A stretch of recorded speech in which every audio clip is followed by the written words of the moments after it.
Nous avons donc comme invité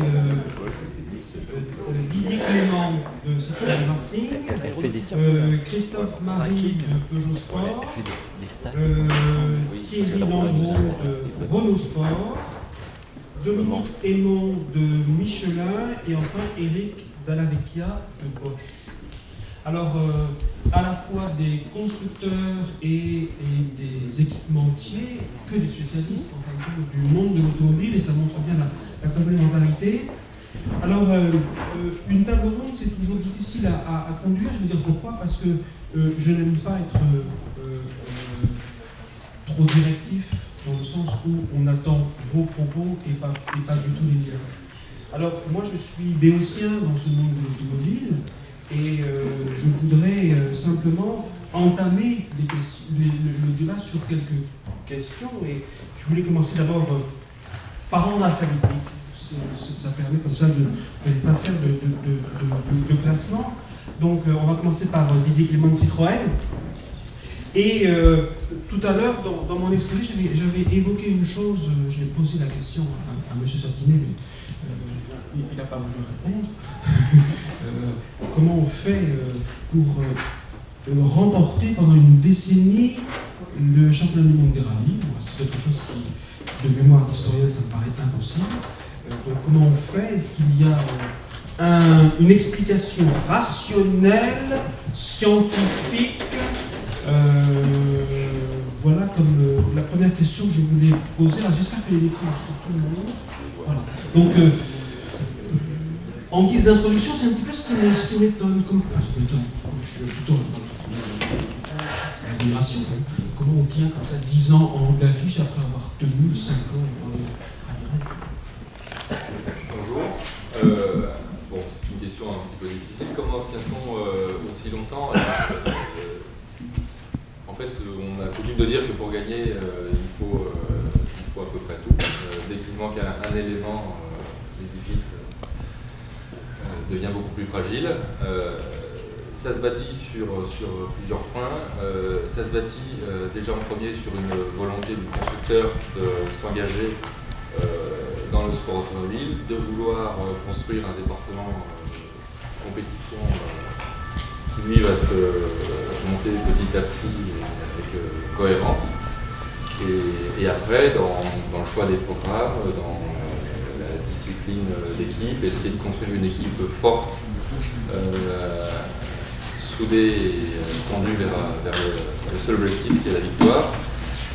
Et on n'oublie pas non plus tous les partenaires qui aident et en dernier ressort, et ce n'est pas les moins importants, les pilotes. Sans grands pilotes, on a du mal à gagner. Et voilà, et Citroën a eu un très bon pilote. On en a eu beaucoup d'un, d'ailleurs. Sébastien l'un peu le plus connu, mais on en a eu beaucoup plus d'un. Voilà, c'est cette volonté de gagner. Peut-être même, j'ai envie de dire, plus la peur qui nous a conduit à toujours faire des efforts, parce que c'est jamais facile de rester au plus haut niveau. La tendance à se relâcher est une tendance qui peut être naturelle, mais justement, il faut la combattre pour éviter de n'avoir qu'un seul titre et ensuite sombrer dans l'anonymat. Alors le terme de la table ronde, c'est l'innovation technique. J'imagine que pour être toujours en tête, il faut une innovation technique permanente. C'est ça, c'est le secret. Il faut innover à chaque course. Oui, enfin, il y a plusieurs niveaux d'innovation. Il y a les innovations importantes qui nous font faire un pas décisif dans la performance. Et il y a toutes les petites améliorations qu'on apporte régulièrement à chaque course, qui sont complètement invisibles par le grand public comme par les concurrents, mais qui nous permettent de progresser aussi, sans oublier la fiabilité. Et donc oui, dans le cadre d'un règlement qui est certes de plus en plus strict et qui limite les innovations techniques malheureusement de façon de plus en plus drastique, donc on essaye d'apporter des innovations, des choses vraiment intéressantes en termes de performance.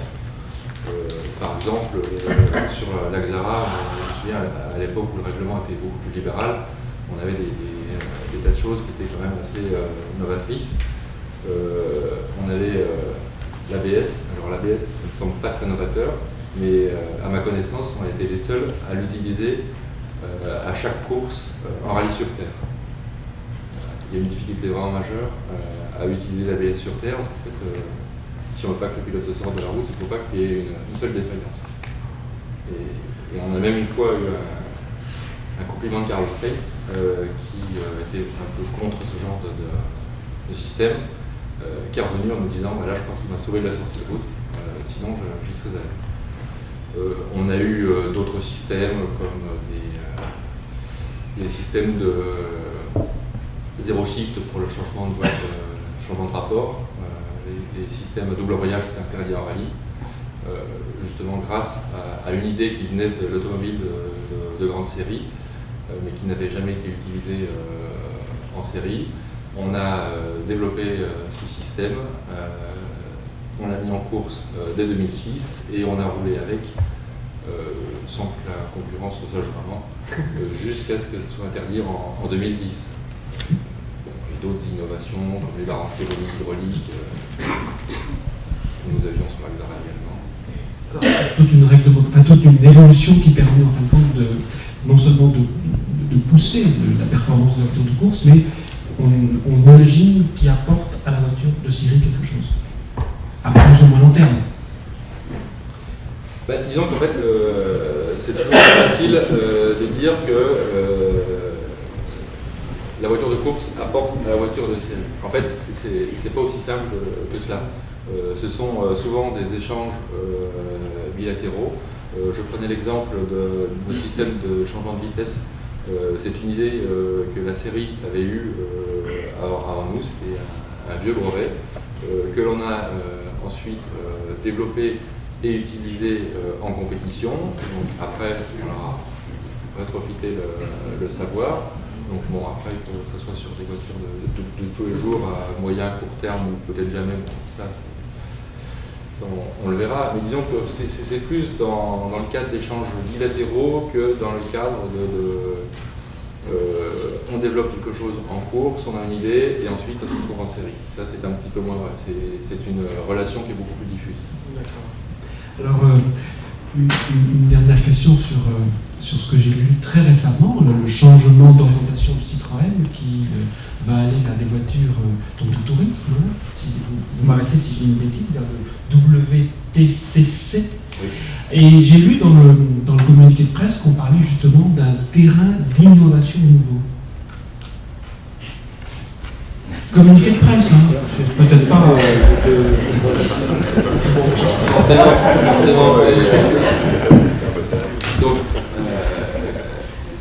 le rallye, comme le WTCC, ne sont pas la Formule 1 pour des raisons de coût, pour ne pas faire exploser les budgets, parce que l'exposition médiatique est moins importante que la Formule 1, on doit rester dans des budgets contenus, avec des règlements qui sont beaucoup plus stricts, et effectivement, on reste sur des voitures qui sont quand même sophistiquées, mais qui ne restent pas les usines à gaz comme le sont les Formule 1. Alors l'innovation, elle peut se trouver à plusieurs niveaux.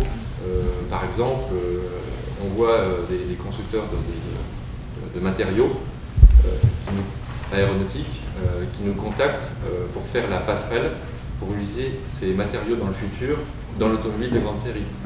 Donc ça, on a été contacté par des gens comme ça.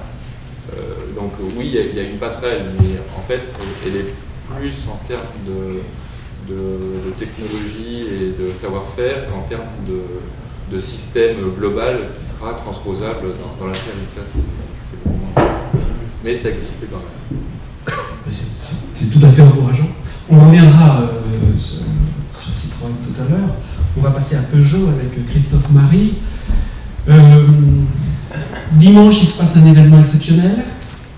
Oui, c'est la course de Pikes-Peak. Voilà. Donc, qui devrait être, pour Peugeot en tout cas, une étape Peugeot Sport une étape importante, évidemment aussi pour Peugeot derrière qui nous suit de très près et dont on a bénéficié finalement, merci Citroën, du prêt de leur pilote phare pour pouvoir piloter cette voiture qui a été conçue donc, pour rester centré sur le terme de l'innovation, sur un rapport poids-puissance de 1 avec dans l'absolu un niveau de puissance proche de 900 chevaux et avec, comme la course est en altitude évidemment, il faut que les chevaux on les tienne le plus haut possible au-delà de 4000 mètres qui est l'altitude d'arrivée de la course. Donc on a conçu une voiture assez rapidement d'ailleurs, en 4 mois. On a donc conçu la voiture, on l'a effectivement réalisée, construite, fait les essais. Maintenant on arrive à peu près à 6 mois, mais on est parti aux alentours de Noël dernier pour démarrer le projet. Et donc on espère que le projet va aboutir sur une victoire dans cette course mythique. Et on va essayer de faire le lien, en voyant aussi le contexte historique dont vous avez parlé précédemment, qui va nous permettre aussi de faire le lien avec la victoire d'Arri Vatanen à la fin des années 80, qui est restée pour tous marquée dans nos mémoires. Tout à fait, dans la course dans les nuages. Voilà. Et donc le pari d'innovation est quand même assez extraordinaire, hein, le rapport, donc 1 kilo, 1 cheval. Oui. Alors là, pour cette partie-là, je dirais qu'il y a 2 idées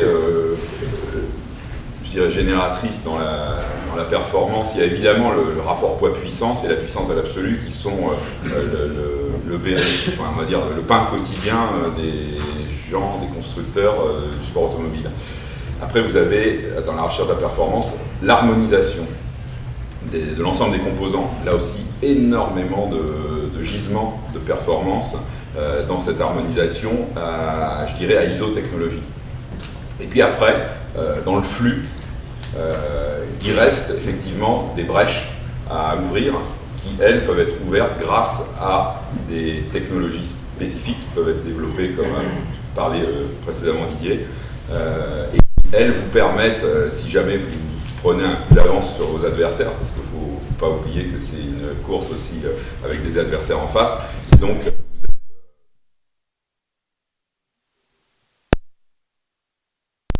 copie le plus possible d'un petit avantage que la technologie, parfois grand même, peut vous apporter de façon à effectivement garder votre compétitivité et la maintenir le plus longtemps possible.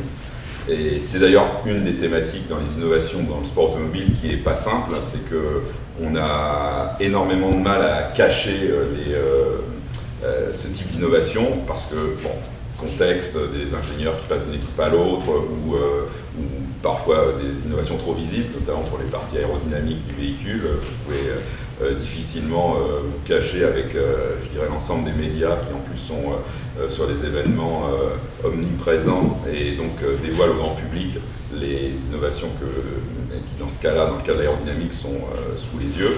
Par contre, certaines peuvent être beaucoup plus pérennisées et fructifier donc comme une performance pour votre équipe au travers je dirais, d'une conservation du secret. Et là, alors, dans l'histoire, il faudrait remonter, je dirais, faire un peu le cascading des technologies, mais il y a eu certaines technologies qui ont été tenues secrètes pendant assez longtemps. Enfin, moi, j'en ai personnellement vu quelques-unes qui ont permis de garder des avances pendant un certain temps. Alors, avant, moi, je travaille actuellement chez Peugeot Sport. J'ai travaillé il y a 20 ans, ça, chez Peugeot Talbot Sport. Entre-temps, je suis passé chez Ferrari et chez Mercedes. Chez Ferrari, où j'ai fait 14 ans sur les moteurs, j'avais repris un brevet de 1911 sur des systèmes d'amortisseurs pendulaires qui étaient, je dirais, tombés un peu en désuétude après que les moteurs d'avion jusqu'à la Seconde Guerre mondiale les aient utilisés de façon assez systématique, notamment sur les vilebrequins.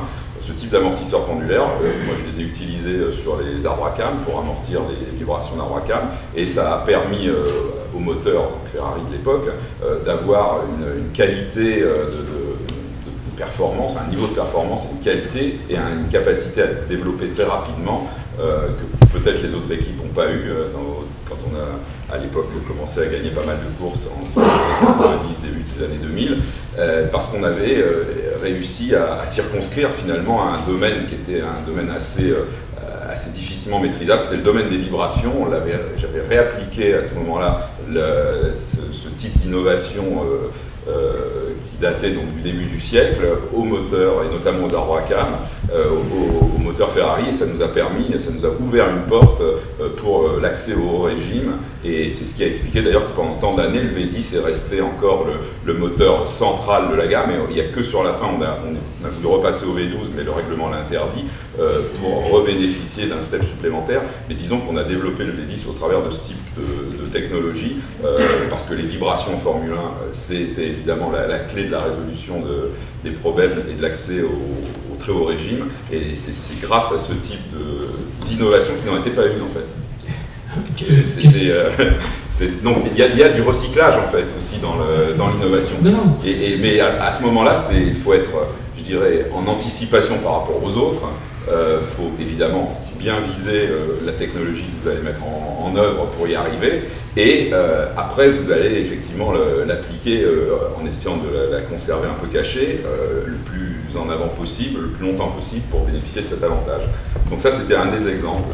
Sinon dans autre exemple, dans le contrôle de traction de la voiture, là aussi, il y a eu des avancées qui ont été faites, mais là, c'est beaucoup plus subtil. C'est du logiciel, c'est des choses qui sont pratiquement impalpables. Vous avez le même véhicule, vous changez avec votre logiciel la façon de gérer le comportement de la voiture, vous pouvez gagner des dixièmes de seconde autour, ce qui est énorme, enfin, notamment en rallye ou en Formule 1, et puis vous pouvez bénéficier de gommes un tout petit peu plus tendres qui se dégradent moins, donc vous retransformez ça en performance générale voiture, et vous avez aussi des avantages. Donc là, ça fait partie des technologies développées cachées, je dirais. Et donc l'ensemble de ça crée la performance. Merci pour cette précision. Une question d'historien. Oui. Comment on repense un brevet du début du siècle? Moi, c'était simple. J'avais des problèmes sur le V12 à l'époque Ferrari. J'ai commencé à travailler sur ces moteurs-là. J'avais des problèmes de vibration déjà aussi sur le V12. C'est-à-dire que ce n'était pas lié au V10, mais je voulais aller toujours plus loin. Parce qu'il faut savoir quand même que pendant peut-être une vingtaine d'années, les régimes des moteurs qui étaient utilisés en Formule 1 ou en endurance, sur ces 3 litres, puisqu'à l'époque il y avait plutôt des 3 litres, 3 litres 5, était assez stable. On était à 11 000, 5, 12 000. On était resté pendant au moins 20 ans, à la fin des années 60 jusqu'à la fin des années 80, on était resté sur des moteurs finalement qui tournaient à peu près tous au même régime.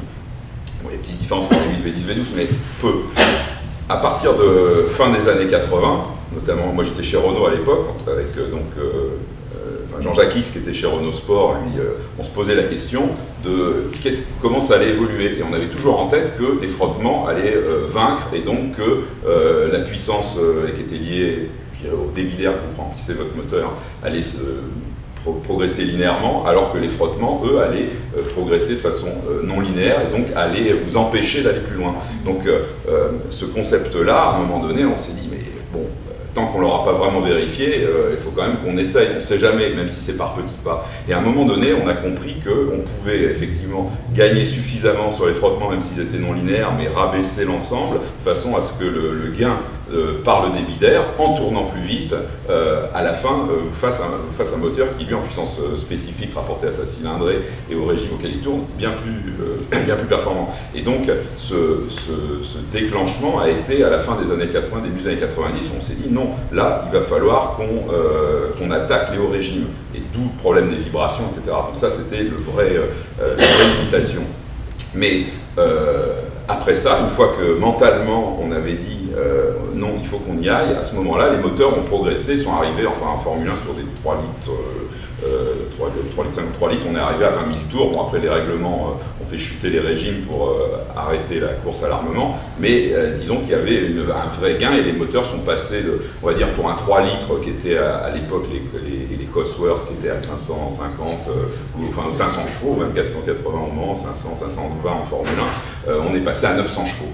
Donc ça, c'était uniquement le gain sur le régime. Alors pour ça, là je vais peut-être faire hurler certaines personnes, mais je vais quand même le dire. Allez, on se lâche. Je pense que les technologies en tant que telles, à part peut-être le carbone diamant, le DLC, le reste, ça a été des toutes petites évolutions de matériaux. Mais je dirais que si on avait eu 20 ans avant les connaissances qu'on a aujourd'hui, on aurait été capable, peut-être sans, avec les mêmes matériaux, les mêmes fournisseurs, on aurait été capable de faire les moteurs de 900 chevaux et pas les moteurs de 500 chevaux comme on avait à l'époque. Je pense qu'il y a un vrai, une dimension mentale, et je rejoins monsieur Georges Douin, qui était mon directeur chez Renault à l'époque, ici présent, qui effectivement qui dit que l'aspect humain, on n'en a pas encore beaucoup parlé, mais c'est fondamental. Les hommes qui ont fait ces équipes ont vraiment permis, par les individus et par les groupes qui représentaient,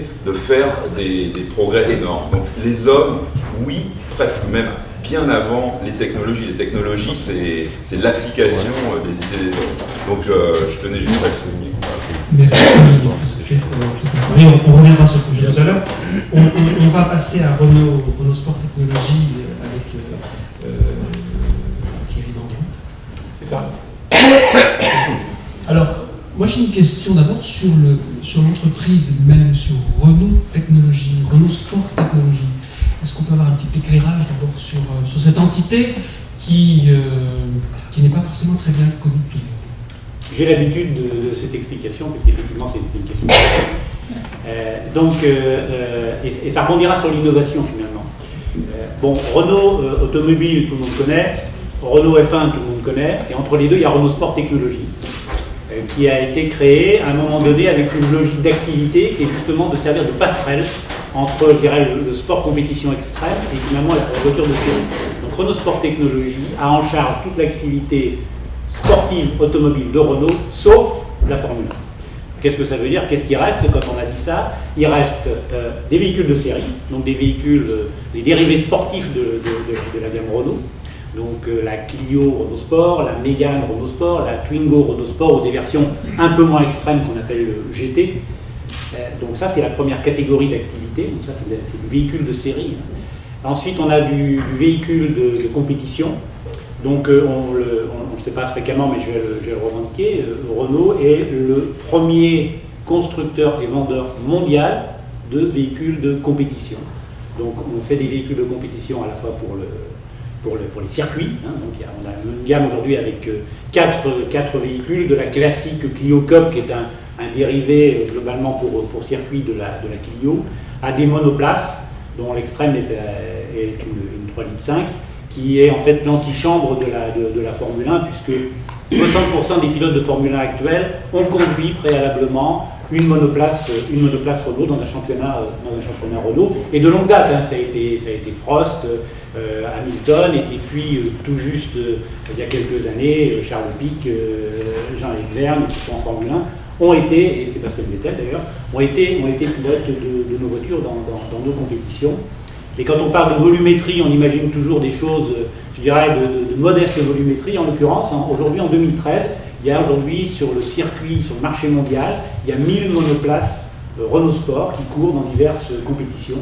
Donc ça situe la densité de l'activité. Donc ça, c'est le deuxième volet. Et le troisième volet qui accompagne, c'est le volet d'organisation d'événements. Parce que finalement, pour avoir de la compétition automobile, il faut aussi avoir globalement un métier qui est celui de la création de l'événementiel.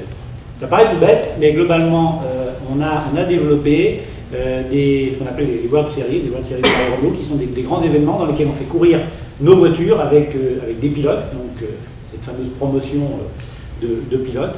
Et ça, c'est un métier aussi. L'événementiel, la gestion de l'événementiel de compétition automobile est un métier, aussi bien dans le rallye que dans la compétition sur le circuit.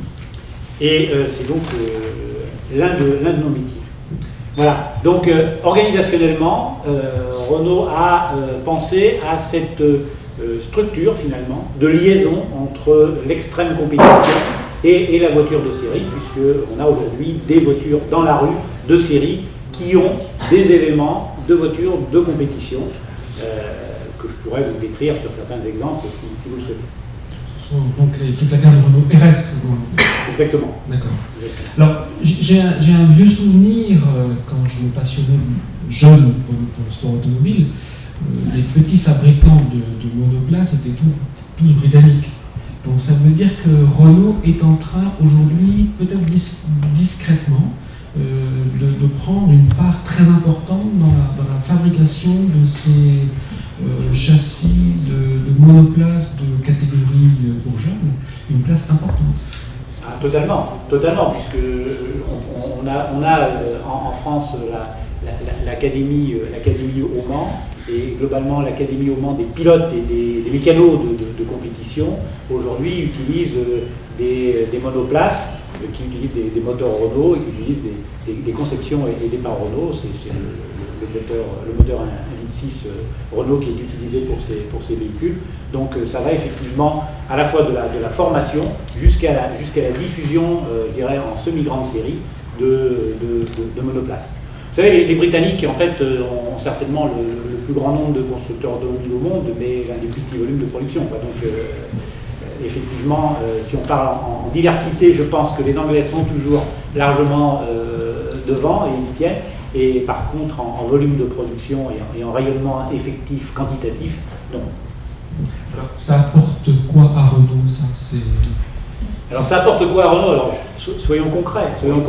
Prenons le dernier véhicule qui est sorti dans la rue, la Clio 4 RS, qui est le renouvellement de la version précédente. Qu'est-ce qu'il y a dans cette auto-là qui vient de la compétition automobile? Alors, je vais partir tout de suite d'un exemple qui a déjà été cité. Donc, il y a un moteur 1.6, donc petit clin d'œil à la future génération des moteurs de Formule 1. Dans ce moteur-là, on a des technologies comme le DLC sur les poussoirs d'Arbracam, qui est sur ce moteur-là pour réduire les frottements. Voilà un exemple concret, je dirais, de technologie de détail. Si on continue au-delà du moteur sur le groupe motopropulseur, on a aujourd'hui un volant avec des palettes qui permettent de piloter la voiture. On a associé à ça des sophistications électroniques comme le launch control. Vous savez, dans les années 2000, on parlait beaucoup du launch control au démarrage des courses de F1. Eh bien, aujourd'hui, dans une Clio 4 RS, vous avez le launch control et globalement, n'importe quel conducteur peut faire le 0 à 100 qui est marqué sur la notice, parce que globalement, c'est l'optimum de la performance de démarrage. Alors que je peux vous garantir que quand on a une boîte manuelle, même pour un très bon pilote, pour réussir à faire le 0 à 100 qui est annoncé sur la notice, il faut s'y reprendre à plusieurs fois. Donc ça c'est vrai aussi sur d'autres sophistications électroniques. Il y a un dispositif qu'on appelle le RS Monitor, qui est une espèce de télémétrie embarquée. Donc finalement, vous avez un outil sur votre écran qui vous permet à la fois d'afficher toutes les caractéristiques de la voiture, température d'huile, régime moteur, couple moteur instantané, les performances que vous faites avec l'accélération transversale longitudinale, d'enregistrer également votre temps autour et même de le rejouer à la maison sur votre écran avec votre voiture qui se bat sur le circuit. Donc c'est ludique, certes, mais globalement ça attire un certain nombre de passionnés de l'automobile. Et ça c'est vrai aussi sur des choses beaucoup plus classiques. On a un diffuseur à l'arrière qui est issu également des technologies aérodynamiques de Formule 1 et qui est indispensable sur la voiture. C'est-à-dire qu'on ne parle pas seulement d'effets show-off de Formule 1 qu'on a sur les voitures de temps en temps effectivement des accessoires pour look like qui globalement attirent le client par l'effet similarité. Là c'est de la vraie performance. Merci. Alors, vous me permettez de passer, puisque vous avez parlé d'électronique, de passer à Bosch, avant d'aller voir les gomme Michelin. Donc, Monsieur Dallavecchia, en compétition, l'électronique, aujourd'hui, c'est donc quelque chose de fondamental, mais Bosch, c'est pas fait de l'électronique non plus. Donc, comment vous pouvez nous expliquer un petit peu le rôle, l'apport de Bosch dans le sport automobile?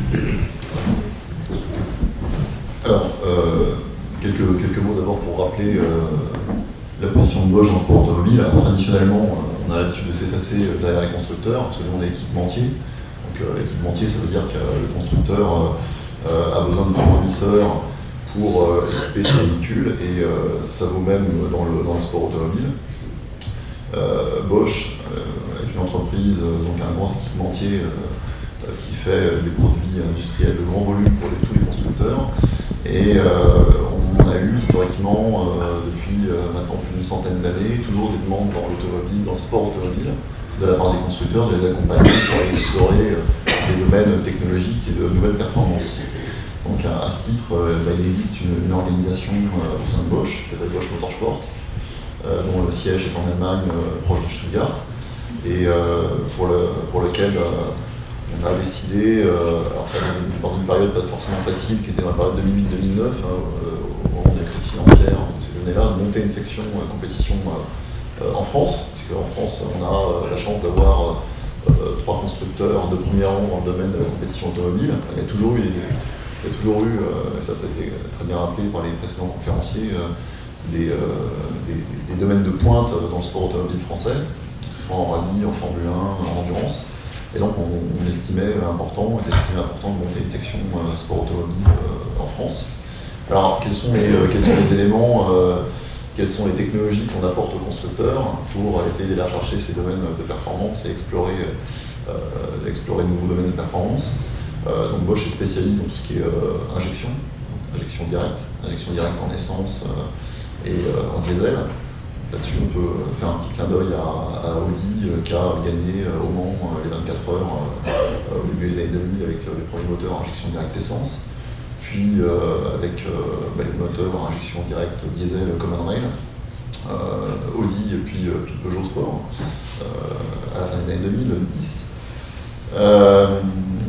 On apporte aussi des éléments, tout ce qui est alternateur, démarreur, capteurs, actionneurs, tout type, capteurs température, pression. Il faut reconditionner les capteurs pour aller travailler dans un environnement très sévère, très contraint. Donc là, on est là pour aller chercher dans toute la palette de capteurs existants dans la grande série et puis améliorer leur performance. Les technologies sont de plus en plus en pointe aujourd'hui. On parle de plus en plus d'électrique, d'hybride. Donc ici, on accompagne aussi les constructeurs, aussi dans le sport auto, dans la technologie hybride. Là, on a quelques exemples à citer, notamment Audi au 24 heures du Mans dans le système hybride. Voilà, c'est toutes ces technologies-là qui sont de plus en plus chères, de plus en plus difficilement accessibles. Là, le constructeur a besoin de se retrouver d'équipementiers qui sont des spécialistes dans leur domaine. On n'est pas constructeur, mais on est spécialiste de sous-systèmes. Et on doit mettre en place une adaptation au sport automobile de ces sous-systèmes, c'est-à-dire aller chercher le poids, la performance, l'optimisation en coût, aller explorer, aller chercher d'autres systèmes technologiques pour l'électronique, le logiciel, la performance, et apporter des outils qui sont parfois là aussi pour aller rechercher les quelques dixièmes de tour. Voilà, on met en place chez Bosch une organisation spécifique, Bosch Motorsport, qui est là pour avoir l'agilité technique, se reposer sur la qualité de la grande série, explorer de nouveaux domaines technologiques et techniques, et aller chercher dans des domaines à très haute valeur ajoutée, injection, allumage, contrôle, électronique, calculateur, aller apporter des solutions. Merci. Et vous travaillez donc de l'amont à l'aval, c'est-à-dire de la conception de la pièce jusqu'à... Vous êtes sur le circuit également. Alors, on accompagne les constructeurs jusque sur le circuit, pour la mise au point des systèmes et puis le contrôle en temps réel des systèmes. Mais comme disait monsieur à l'instant, la frontière entre la série et la compétition n'est pas toujours simple à déterminer. On a des allers-retours entre l'un et l'autre. Chez Bosch, on utilise les technologies de la grande série, en injection directe, par exemple, en injection directe essence ou diesel, et on les reconditionne pour le sport auto, on utilise de nouveaux matériaux, on va passer d'une injection directe essence à 150-200 bars, à une injection directe essence à 500 ou 1000 bars, en injection directe Common Rail diesel également. On va reprendre une base d'un injecteur Common Rail de série qui va travailler avec une pression d'injection à 1800 bars, et on va aller explorer des domaines à 2004, 2600, 2800 ou 3000 bars pour améliorer la combustion du constructeur. Donc là, on se base sur un produit de série très qualitatif et sur la base duquel on va aller chercher les limites. Merci. Je voulais qu'on passe à Michelin, cette entreprise forte. Dominique Guémont, je je me souviens que chez Michelin, on disait que la pièce essentielle de l'automobile, c'était le pneu. Ah oui, on dit ça, bien entendu, parce qu'on est convaincu que l'innovation dans le pneumatique a été un des éléments clés pour faire évoluer aussi les automobiles. Et j'en veux pour preuve la première image que vous m'avez montrée dans votre exposé. Vous vous souvenez, dans votre exposé, vous aviez la Peugeot, 1891, elle ne faisait pas la course, et puis à côté le vélo de Charles Théron. Et la moyenne de la Peugeot, c'était 14,7 km/h, et la moyenne du vélo, c'était 16,8 km/h. Et la différence fondamentale entre ces deux véhicules, c'est que le vélo à droite de Charles Théron, c'était un vélo sur pneumatique, alors que la Peugeot n'avait pas encore de pneumatique.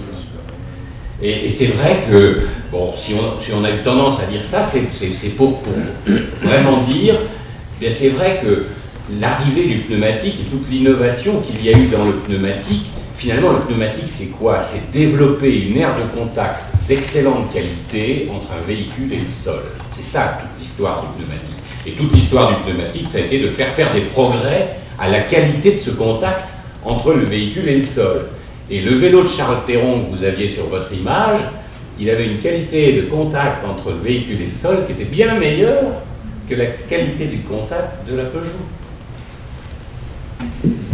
Alors, dans son histoire, Michelin fait quand même fait des révolutions assez remarquables. Je pense aux pneus métalliques dans les années 30, je pense aux pneus à carcasse radiale après la guerre, juste après la guerre, puis des changements de structure avec des matériaux complètement nouveaux. Pour un pneumaticien, c'est une recherche permanente vers des nouvelles solutions, des nouvelles conceptions, Oui, alors je vous ai préparé quelques visuels éventuellement. Je vous ai préparé quelques visuels qui permettront justement de bien répondre à cette question. Parce que la raison d'être de Michelin, fondamentalement, c'est de faire progresser la capacité des hommes à se déplacer puis transporter des marchandises. Et ça c'était vrai il y a 100 ans, puis c'est toujours vrai. Et ce que l'histoire nous a montré, c'est que la compétition était un outil indispensable et très très utile à toute cette histoire-là. Mais pour nous, la compétition, même si j'ai bien entendu vos propos vers la compétition, le spectacle, l'image, etc., pour nous, on n'est pas dans ce mental-là. Excusez-moi, je ne le disais pas pour le pneumaticien, je le disais pour le constructeur automobile. Et pour nous, la compétition doit avoir du sens. Hein. Et donc, si on fait de la compétition, on fait de la compétition pour fondamentalement 3 choses. Comprendre, innover, et puis démontrer. Ce qui fait que ça va quand même dans les deux sens, et je rejoins certains propos, c'est pas finalement qui est la poule et l'œuf entre la série et l'automobile. Et pour nous, donc la compétition, c'est pas vraiment un outil marketing. Pour nous, la compétition, c'est un labo de recherche. C'est une partie de notre laboratoire de recherche. Et si je passe à la... où est-ce qu'il est le petit bouton? Oui, si je peux passer à la slide suivante. Donc, vous voyez, la Peugeot en 1891, elle n'avait pas de pneumatique, mais les frères Michelin étaient à la course parce qu'ils suivaient l'équipe Théron. Et finalement, ils se sont dit, il faut absolument qu'on mette des pneumatiques sur les voitures. Et personne ne voulait le croire. On ne va pas mettre des pneumatiques sur les voitures, ça ne marchera pas. Et donc, en 1895, grâce à un châssis Peugeot, un moteur Daimler, ils ont fabriqué eux-mêmes une voiture pour mettre des pneumatiques dessus et la faire courir dans une course pour montrer, c'était Paris-Bordeaux, c'est cette course, et là, ils voulaient montrer que finalement, une voiture sur pneumatique, ça avait beaucoup de sens. Bon, alors comme c'était quand même pas des constructeurs automobiles, la voiture n'était pas extraordinaire. Bon, le moteur Daimler était très très lourd à l'arrière, donc ils l'ont appelé l'éclair parce qu'elle avait plutôt tendance à avancer comme ça. La répartition de masse avant-arrière était sans doute pas optimale à l'époque. Mais enfin, ça a permis de démontrer que finalement c'était une solution. Et si vous revisitez vos photos que vous avez mis après, là vous avez des pneumatiques. Alors que le pneumatique, il est arrivé. Alors qu'en 91, il n'était pas là. Ensuite, vous avez montré aussi la jamais contente. Alors moi, je la regarde plutôt sous l'œil du pneumaticien. La jamais contente, donc c'est vrai, à l'époque, on pensait que le cœur exploserait si on dépassait 75 km/h, et finalement, ils l'ont fait. Et pour le pneumaticien, ce qui est intéressant ici, c'est de voir qu'on a des formes de pneumatiques qui préfigurent des formes de pneumatiques qu'on retrouvera plus tard. Donc là, on est bien dans innover, alors que dans le cas précédent, on était démontré. Démontrer. On n'avait pas innové en compétition, mais on voulait démontrer. Là, on est dans le cas, finalement, on innove, et il y a ces solutions-là, on va les retrouver après. Je vais un peu plus loin. 1905, la coupe Gordon-Bennett. Là, on est aussi dans innover, puisque c'est pour la coupe Gordon-Bennett que l'on a fait le pneu semelle, avec des éléments qui préfigurent les pneus qui ont des sculptures, des dessins sur la bande de roulement. Et là, ça nous a permis d'innover et de trouver des solutions nouvelles. Et c'est toujours pour apporter plus de performance. Finalement, le pneumatique, il apportait du confort et de l'adhérence. Et puis là, on a accroché encore mieux la route. Donc c'est toujours au service de la performance. Je vais beaucoup plus loin, 1950, et là, c'est sécurité, longévité, confort. Le pneu radial n'a pas été inventé en compétition. Mais il était difficile parce que le pneu radial, finalement, c'est là où on disait la voiture est l'accessoire du pneu, c'est parce que finalement, il fallait remettre en cause les voitures pour le pneu radial. Parce que le pneu radial avait des caractéristiques de poussée de dérive phénoménales, et c'est au point de vue tenue de route, il permettait pour toujours la qualité de l'air de contact. Toute l'histoire du pneu, c'est faire des progrès sur le contact entre le véhicule et le sol. C'est ça l'histoire du pneu. Et là, eh bien, il fallait démontrer. Et finalement, aux 24 heures du Mans, en 51, la Lancia Aurelia B20 est arrivée. Elle ne devait pas courir. Elle est arrivée au Mans avec ses pneus radio. Et finalement, il y a eu un désistement. On lui a proposé de courir. Elle a couru. Elle a fait une moyenne de 130 km/h, donc plus de 3000 km elle a fait. Et puis elle est repartie avec ses pneus. Donc finalement, elle avait un train de pneus, elle est arrivée. Et donc la démonstration était faite. Donc là, on a été dans le mode démontré. Et c'est très rigolo. Et vous avez évoqué aussi la 4 chevaux. Cette même année, en 51, ce même pneu radial équipait la 4 chevaux. Et ce pneu radial qui équipait la 4 chevaux a démontré lui aussi toute sa pertinence. Et c'est ce qui a permis ensuite aux constructeurs automobiles de se dire finalement il faut peut-être qu'on modifie un certain nombre de choses sur nos suspensions pour pouvoir être capable de tirer tous les bénéfices de cette technologie. Et ce qui est très rigolo, c'est que ce week-end, nous avons sorti au patrimoine Michelin, nous avons la 4 chevaux qui a gagné le Mans en 51, et puis cette voiture. Et ce week-end, nous avons fait un rallye avec ces deux véhicules. Moi, j'ai eu la chance de conduire la voiture rouge, et j'en étais très honoré. Mais par contre, la 4 chevaux a eu un succès phénoménal. Vous évoquiez la passion qui tourne autour de la compétition et tout ça. Sur les routes de la Creuse, tous les gens étaient là à attendre ces voitures. Jean-Pierre Javouille, qui était avec nous, à un moment, il s'arrête. Lui, il avait une belle berlinette. Et il demande à des gens, mais vous attendez quoi là? Nous attendons la 4 chevaux qui a gagné le Mans. Donc vous voyez, finalement, cette passion, elle est toujours là. Elle est toujours là. Donc là, on est dans le mode démontré. 79, là, on est dans le mode comprendre et innover. Puisque là, c'est découvrir le monde de la performance à très haute vitesse. C'est donc la première fois que des pneus radio fonctionnent en Formule 1. Et là, on va apprendre des technologies. La caractéristique de la très haute vitesse, c'est la centrifugation. C'est la maîtrise de la centrifugation, c'est la maîtrise du profil des pneumatiques et de l'évolution du profil des pneumatiques avec la vitesse. Avec les pneus diagonaux, c'est pas très facile de faire ça. On n'y arrive pas.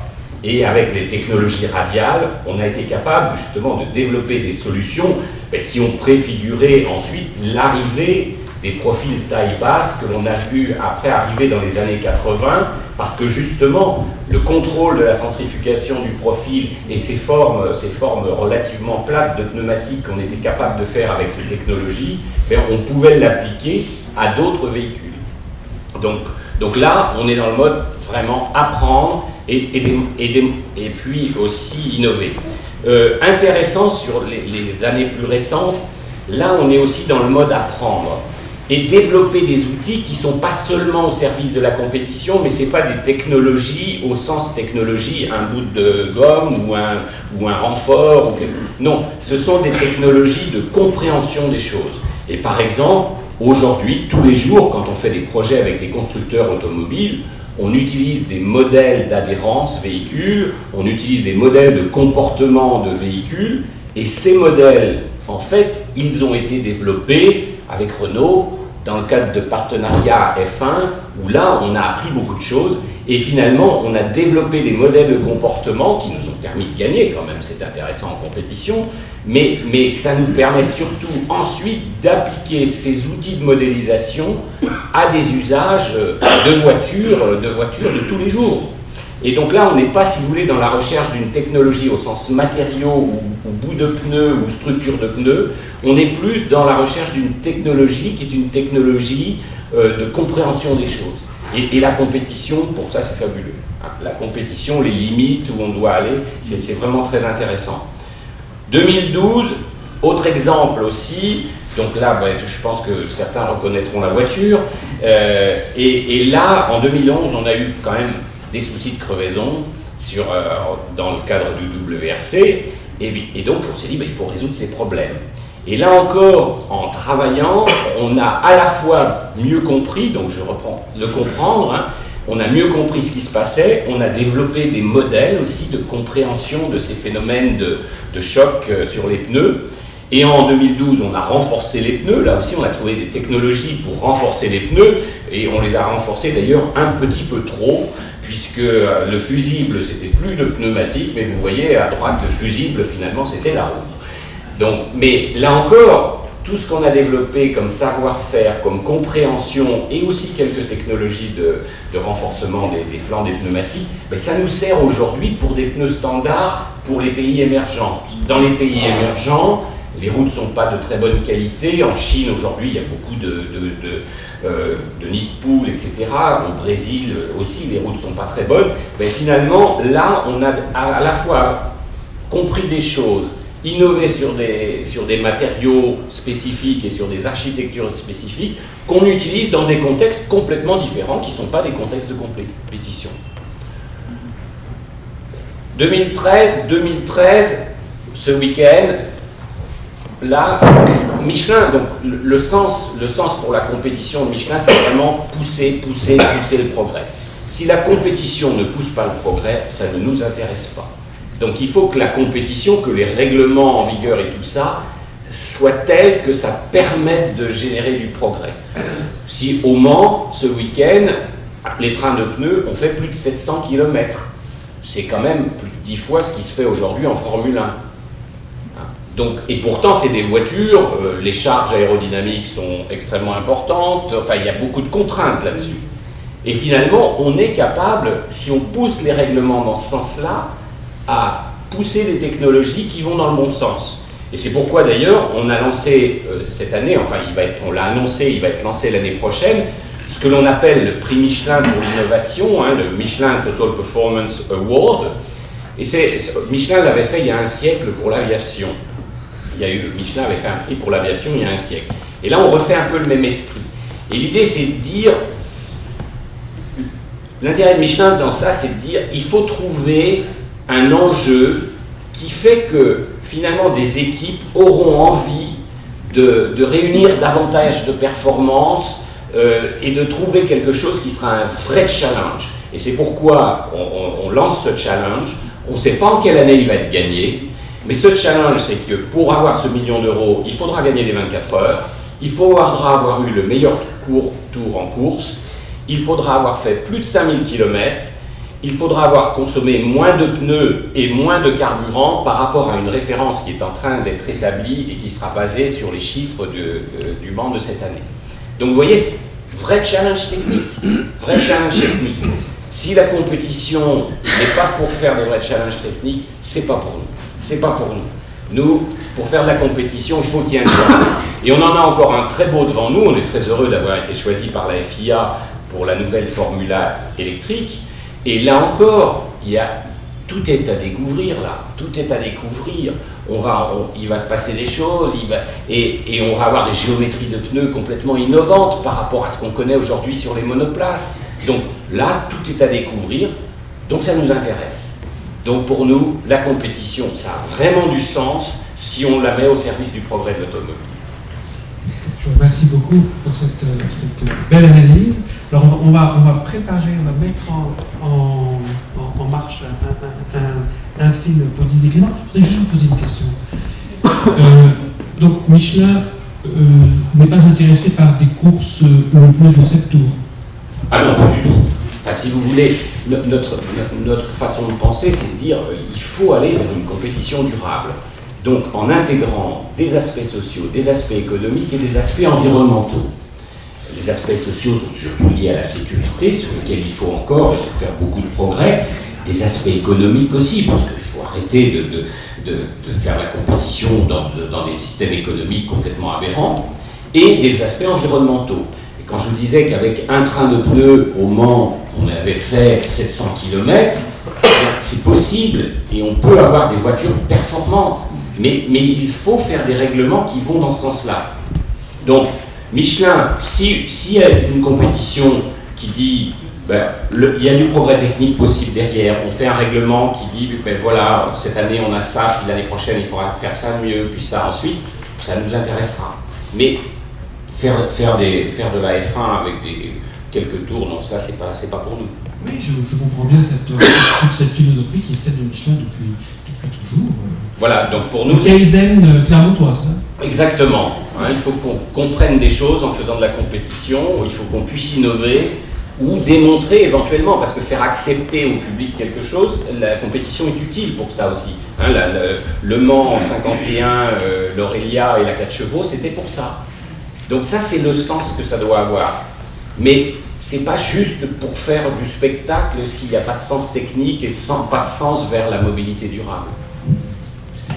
Parfait. Donc nous allons visionner. C'est prêt? C'est prêt. Je vais laisser la parole à Didier Clément pour ce film. Donc voilà, ce sont des images qui sont issues du rallye d'Argentine qui vient de se dérouler il y a environ un mois et demi, qui illustre justement à quel point la compétition peut pousser à l'extrême toutes les technologies qui sont dans la voiture.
toutes les techniques, et justement on se sert aussi de ça pour valider des solutions.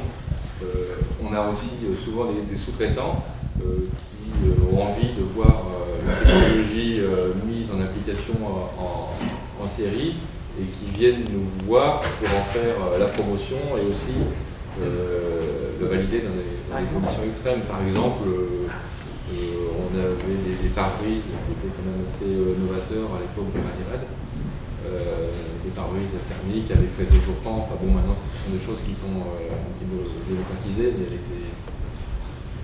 des petites feuilles d'or à l'intérieur. Oui, on a ce genre de choses. Donc c'est l'une des passerelles. On a eu des fabricants d'essuie-glace, on a beaucoup travaillé avec Valeo aussi pour améliorer les échanges thermiques en réduisant la masse. Donc voilà, ce sont souvent des échanges constants avec les sous-traitants, avec le constructeur, pour faire avancer la technique pas parce que, comme le disait Christophe, on ne fait jamais des bonds géants.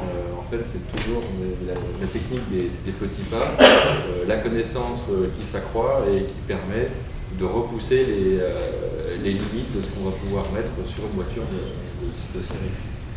Par exemple, j'ai un exemple concernant l'ESP. On n'a pas inventé l'ESP, loin de là, mais on a souhaité le mettre en application sur nos voitures de rallye. Et en fait, on s'est retrouvé confronté à une difficulté majeure, c'est qu'en série, quand une voiture dérive, on définit un taux de dérive maximum à partir duquel l'ESP va intervenir et donc stopper cette dérive. Or, en compétition, et spécialement sur terre où ça dérive beaucoup, une dérive peut être exagérée et inattendue ou souhaitée par le pilote. Et donc là, on s'est retrouvé confronté avec des difficultés de logiciel, de stratégie, où on devait comprendre si la dérive via une multitude de paramètres était souhaitée par le pilote ou indésirable. Et donc agir ou pas agir. Et donc là, on repousse un petit peu les limites de ce qu'on connaît, de ce qu'on sait faire. Donc voilà, c'est toujours un... Oui, c'est quand même des progrès assez extraordinaires. Et je me rends compte quand même que, on va dans l'air du temps, c'est un sport automobile qui tient compte, pas toujours, souvent, d'une évolution économique quand même qui est bien là, tout de même. Alors, on va peut-être préparer le film pour Renault, et je voudrais juste poser une question à Christophe Marie.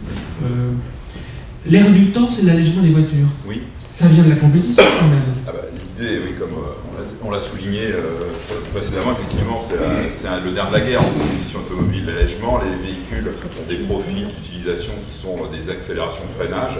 On n'est justement pas dans le cas, tout à l'heure on n'a pas évoqué le cas, mais des trains qui eux le font une fois, puis après pendant des centaines de kilomètres restent à vitesse stabilisée. Donc effectivement, le profil même du véhicule automobile est un véhicule qui doit avoir un rapport poids-puissance le meilleur possible. Et donc à ce niveau-là, les recherches en termes d'allègement sont juste fondamentales.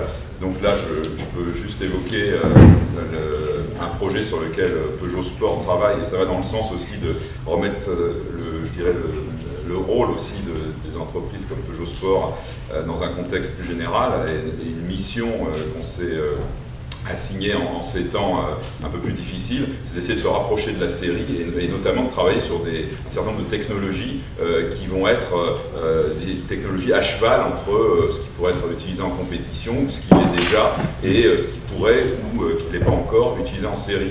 Donc on est en train de développer chez Peugeot Sport un véhicule qui s'appelle la 208 hybride FE, donc on parle d'un véhicule de série, et l'objectif c'est d'atteindre 49 grammes de CO2 au kilomètre, c'est-à-dire à peu près 2 litres au 100. Donc en fait ce véhicule préfigure dans son cahier des charges finalement les véhicules de demain, Donc on a décidé d'aller dans cette voie-là. Et pour ça, effectivement, on a développé des stratégies d'allègement sur le véhicule. Donc le véhicule de base qui fait 1000 kg, on abat 200 kg pour arriver à un niveau qui reste dans le cahier des charges d'une habitabilité type 208. On abat 200 kg et là, beaucoup de technologies qui sont développées en particulier avec notre partenaire qui est Total sur ce projet-là. On est dans le cadre de la recherche d'un rapport poids-puissance très performant. Et on a aussi utilisé donc, les technologies de compétition. On a pris l'hybridation qui avait été développée sur la 908 des 24 heures du Mans pour la greffer sur le groupe motopropulseur de la 208 et donc de récupérer l'énergie au freinage qui sinon serait évidemment perdue.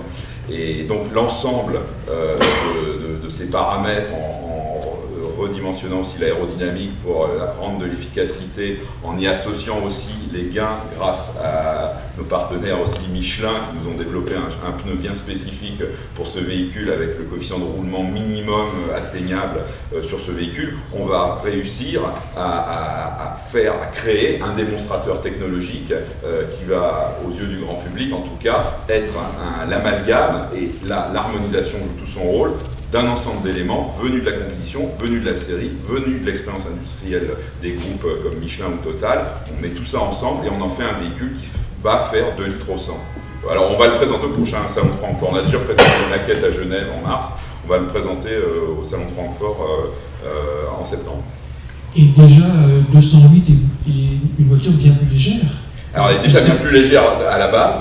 Ben, on a poussé l'exercice encore plus loin, ce qui ne l'a pas rendu simple, mais on s'est appuyé effectivement là, dans ces cas-là sur tous les structures du groupe PSA qui ont mis à notre disposition les ingénieurs, les logiciels, l'expérience, même si vous imaginez, comme dans tous ces cas-là, on a eu aussi droit à des grosses questions, voire des gros doutes de la part des gens qui travaillent en série, en se disant mais là est-ce que votre projet finalement c'est pas trop ambitieux, est-ce que vous êtes sûr que... Alors nous, bah, évidemment, on était quand même un peu dans nos petits souliers pour être franc, parce qu'on était en marge entre le sport auto, le démonstrateur technologique et quand même un véhicule qui ressemble à un véhicule de série, mais on y a cru, et ça fait partie aussi, et là je rejoins l'aspect humain, à un moment donné, il faut qu'il y ait des hommes qui décident de faire certaines choses, qui prennent des risques sur leur intime conviction, individuellement et en groupe, et qui se mettent à ce moment-là à avancer tous ensemble vers un objectif commun.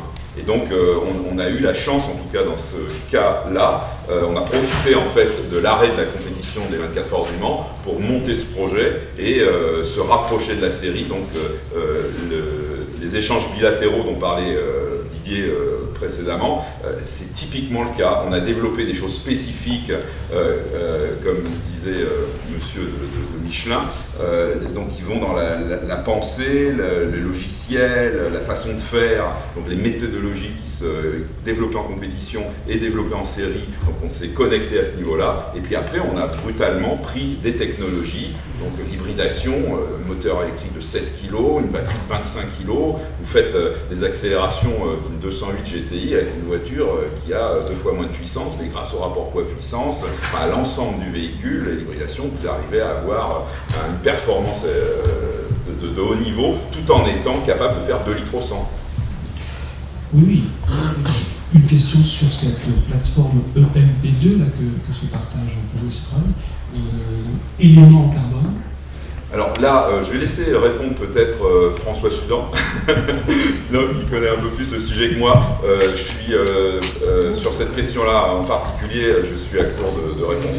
Donc, est-ce que quelqu'un dans l'Assemblée aurait la réponse? Xavier? Non? François? Allez. Je vais juste donner quelques éléments. Je vais peut-être pas répondre directement à la question, mais il est clair que le 2 litres au 100 en série sera plus difficile à atteindre. Et notamment, juste un chiffre, les technologies qui ont été mises en œuvre sur le projet Peugeot Sport Total sont des technologies évidemment proches de la course automobile. Et pour donner un exemple, on est sur des matériaux classiques, on va dire l'aluminium et de l'acier utilisé en compétition, on est à 2 € du kilo. Dès qu'on parle de composite, on est à 20 € du kilo. Donc on voit bien le problème de l'atteinte du 2 litres au 100 sur les véhicules série. C'est bien la démocratisation de matériaux composites, donc à fibre longue, type carbone, et les process qui vont avec, et l'introduction de ces process dans les technologies d'assemblage de voitures, donc dans les lignes de production. Je n'ai pas répondu à votre question, mais je pense que c'est important de le dire.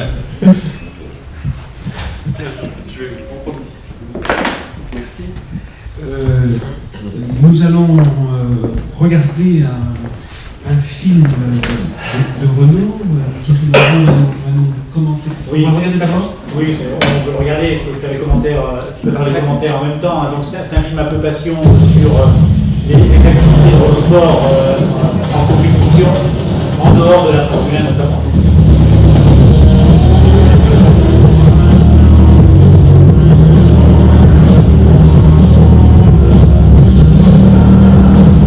Donc là, on voit la gamme des différents véhicules qui sont aujourd'hui vendus par Renault, notamment sur le circuit.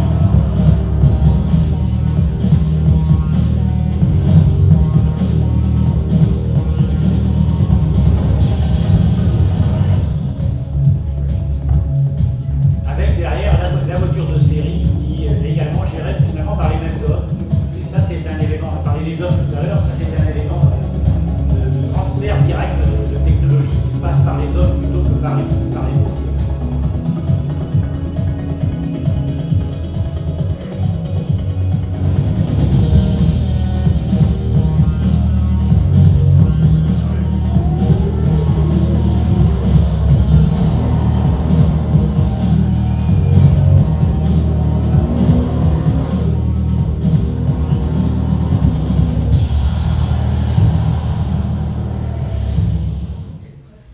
Voilà, donc là on voit finalement à travers ça qu'on est tous très, très intéressés par ce type d'image. Demain elles seront peut-être plus silencieuses puisqu'on a vu tout à l'heure, on va lancer effectivement avec un partenaire la formule électrique. Donc là on va être à du 0 litre au 100 de fait, on consommera de l'électricité. Mais ce qu'on voit derrière ces images passion, c'est que finalement cette passion-là, elle est, on l'a dit, poussée par les hommes. Cette passion-là, elle anime les hommes. Donc en fait, les gens, plus que le transfert technologique, on l'a dit, c'est vrai pour le transfert de savoir-faire, de compréhension technologique, plus que le transfert de technologie directe, la passion des hommes pour décider, pour faire. Et je voudrais faire juste un commentaire, c'est que ça se situe à la fois en haut et en bas dans la passion automobile. Quand je dis en haut, ce sont les décideurs. Je peux parler de façon simple et directe, c'est pas tout à fait la même chose d'avoir un patron qui est passionné d'automobile que quelqu'un qui globalement est plus en gestionnaire. Donc il est clair que globalement, vous le savez, Renault relance Alpine et clairement l'impulsion vient de Carlos Tavares, passionné lui-même d'automobile. Donc ça, j'en parlais avec Georges Loin, c'est un effet direct. Il faut qu'à un moment donné, quelqu'un ait envie de dire on y va parce que globalement, la rentabilité de la compétition automobile n'est jamais directement mesurable, elle est argumentable, mais elle n'est pas mesurable. Et ça vient d'en haut, mais ça vient aussi d'en bas. Ça vient aussi d'en bas parce que finalement, ces images-là, la compétition automobile, développe des passionnés d'automobile. Et moi, je suis toujours très étonné d'avoir dans mes équipes des jeunes ingénieurs qui ont 25, 30 ans et qui ont déjà 10 ans, 15 ans d'expérience en fait automobile, parce que depuis qu'ils ont 14 ans, 15 ans, ils passent leur temps à démonter les voitures, ils font partie d'une écurie de course, ils font eux-mêmes de la compétition, et donc ça fait à la fois des gens qui ont une expérience extraordinaire, qui ont à la fois la jeunesse pour oser, et qui sont des leviers extraordinaires de progrès. Voilà, donc derrière les technologies automobiles de la compétition, il y a l'impulsion humaine qui est amenée par le haut et par le bas, qui contribue très largement à ce qu'à la fin, ça fasse des véhicules, je dirais, extrêmes, et des véhicules qui, par la compétence des ingénieurs, finissent avec des technologies en série. Et ce sont des technologies qui passionnent aussi le public, qui passionnent aussi les amateurs, les amoureux du sport automobile. C'est-à-dire que c'est aussi une façon de rendre un sport automobile qui est montré du doigt quand même. Ça permet de le remettre dans son époque. Et paradoxalement, cette passion ne s'épuise pas. Je vais parler des World Series by Renault. Globalement, on a en moyenne, sur un week-end de World Series, 80 000 à 100 000 personnes qui viennent voir ces courses-là. Et ce sont des passionnés d'automobile. Cette passion ne s'épuise pas également au niveau des jeunes ingénieurs, et elle ne s'épuise pas notamment au niveau des clients. Il y a toujours des clients pour de la technologie automobile. Alors, ils ne sont pas toujours des milliers et des milliers, mais il y a toujours des clients. Vous savez, on avait fait un véhicule il y a quelques années qui s'appelait la Mégane RS Radical, la R26R, qui intégrait beaucoup de technologies à échappement titane. Là, les conserves, et ces véhicules-là se vendent toujours cher et conservent de la valeur. Donc finalement, la valeur automobile et la passion automobile a quand même une très forte rémanence, paradoxalement, même dans ces époques où l'automobile est par ailleurs décriée sur sa contribution jugée négative à l'environnement. Malgré le fait que, il faut le dire quand même, en 20 ans, l'automobile a réduit sa consommation d'à peu près 40%, et notamment par l'impulsion de technologies de haute performance. Tout à fait, je partage entièrement ce constat. Et je pense que c'est un peu à la presse aussi de montrer ces évolutions qui vont dans le sens de l'environnement. Pour Michelin et pour Bosch, ce sport automobile plus citoyen, si j'ose dire, ça représente quoi en fin de compte? Une présentation de l'importation. Ah oui. Il serait quelques-uns de mes propos. Alors, on va passer à la présentation. Alors, juste peut-être. J'espère n'avoir oublié aucune présentation. Christophe Marie, vous l'avez pas. Non, moi j'ai pensé laisser les images aussi.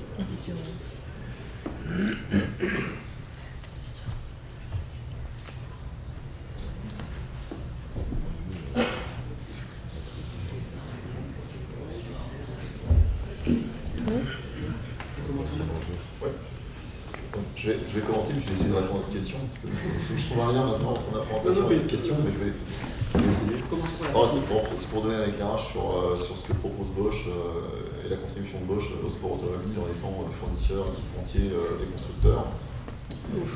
Ce qui est important de souligner aussi ici, mais je reviens ici ce qu'ont dit les collègues ici, c'est il faut, par les temps qui courent, de recherche permanente de compromis technico-économiques dans les entreprises, et puis aussi de paradoxes politiques entre une automobile qui est souvent pointée du doigt, mais en même temps un facteur d'emploi pour l'industrie en France. Il faut quand même aussi émerger de ça et avec quelques volontés politiques importantes pour décider d'aller encore s'investir dans le sport auto. Et plus que jamais, il faut trouver aussi dans le sport auto le bon compromis technique et économique. Donc on est amené, là pour répondre à votre question, à accompagner cette évolution, même dans le sport auto. Donc là, je vais en un clin d'œil, parce que je suis privilégié les échanges de la table ronde, montrer quelques choses importantes sur Bosch Motorsport. Donc ici, quand on parle d'accompagner ça avec l'initiative de quelques personnes, pour un groupe comme Bosch de 300 000 personnes, il faut réussir à s'adapter à la dimension du sport auto. Donc là, la section compétition chez Bosch, il y a à peu près 100 personnes dans le monde. Et ça montre bien ici qu'il faut trouver des gens qui ne fonctionnent pas tout à fait de la même façon qu'en grande série. C'est-à-dire des gens spécialistes, très polyvalents, des ingénieurs qui sont capables d'évoluer sur le périmètre du châssis, du contrôle, du groupe motopropulseur, et avec beaucoup d'agilité, beaucoup de réactivité, être capable d'aller chercher dans les technologies existantes les éléments dominants, et puis pouvoir accompagner les constructeurs. Donc là, c'est le cas pour notre organisation qui a en Allemagne, en France, en Angleterre, au Japon, aux États-Unis, une organisation dédiée. Bosch Motorsport a accompagné les constructeurs dans différentes disciplines depuis plus d'une centaine d'années. Je vais aller vite fait sur la palette de produits. Donc quand on dit quels sont les produits qu'on propose à nos clients constructeurs, donc c'est tout ce qui est du domaine du contrôle électronique. Donc on est spécialiste en système de contrôle, calculateur, injection, essence ou diesel, pour des véhicules de 4 jusqu'à 12 cylindres. Également tous les systèmes d'affichage dans le véhicule, également tous les sujets d'enregistrement de données dans le véhicule, avec des data loggers ou des systèmes de télémétrie. Je l'évoquais précédemment, tout ce qui est système d'injection, le système de carburant, injection et allumage, notamment en injection directe essence et diesel, bougie, bobine d'allumage ou une injection basse pression. Tout ce qui accompagne l'injecteur et la bougie, donc le système d'alimentation de carburant, de pression avec les pompes d'injection, de pression, les rails pour les systèmes d'accumulateurs comme un rail d'injection directe essence ou diesel, alternateur, démarreur et tout type de capteur. Et là, pour rejoindre votre question, donc on voit depuis une vraie mutation depuis 3-4 ans dans le sport auto qui va aller suivre, et on va le voir, c'est très intéressant dans les années qui viennent. C'est déjà le cas en endurance avec l'hybride, ça va devenir le cas en Formule 1 dans les années qui vont suivre, avec les moteurs l'année prochaine, des systèmes hybrides ou des formules électriques. Donc là aussi, en tant qu'équipementier, on a l'obligation de chercher à accompagner le constructeur dans ces systèmes-là, et on propose des accumulateurs chimiques ou cinétiques, chimiques avec des batteries spécifiques orientées pour le sport auto, ou cinétiques avec des systèmes à accumulation d'énergie par volant d'inertie, des groupes propulseurs électriques spécifiques en performance ou en poids. Donc là, on voit sur ces images des moteurs électriques très compacts, très légers, à très haute densité énergétique, qui intègrent une transmission, une électronique de puissance pour aller chercher de la performance. Donc là aussi, on développe des lignes de produits qui sont des choses très très spécifiques, avec très peu de gens, avec des moyens contenus, avec beaucoup de réactivité, parce que ça c'est quelque chose que je voulais souligner. On voit ça chez les constructeurs, qui sont aussi à la recherche de fournisseurs qui sont capables de les accompagner sur du long terme, même si le sport auto parfois connaît des aléas d'arrêt ou redémarrage. Ils sont à la recherche de partenaires qui sont capables de les accompagner sur du long terme et qui sont capables d'avoir l'agilité technique de faire beaucoup d'itérations. Parce que beaucoup d'itérations, quand on fait un véhicule qui doit aller chercher la performance, beaucoup d'itérations techniques, c'est gagner des dixièmes au tour. Donc on doit, nous, les accompagner pour faire une boucle, 2 boucles, 3 boucles, 4 boucles de développement sur un an.